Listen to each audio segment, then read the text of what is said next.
হেই everyone, আমার Facebook পেজে আপনাদের সবাইকে অনেক অনেক ওয়েলকাম। আবার অনেক দিন পরে আবার নতুন একটা ভিডিও নিয়ে চলে এসেছি। অনেক দিন, প্রায় 6-7 মাস হয়ে গেল কোনো ভিডিও আপলোড করি না।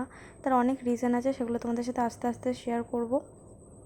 তো প্রথমে দেখতেই পারলে রাস্তায় ছিলাম, মিও মোড়ে গেছিলাম একটা কেক আনতে। কার জন্য আনতে গেছিলাম, এই যে হলো আমার ননদ, তারই বার্থডে। এবার সে জানতো না সে বাড়িতে ছিল, আমরাই ঠিক করি হঠাৎ করে তাকে সারপ্রাইজ দেবো।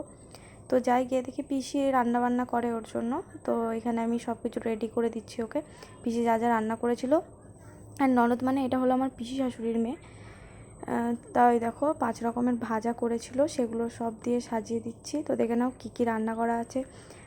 ছিল 5 রকমের ভাজা, ডাল, চিকেন, চাটনি, পায়েস, পাঁপড়, মিষ্টি, এগুলোই টুকটাক আয়োজন করা হয়েছিল। সেরকম কিছু করার ইচ্ছে ছিল না।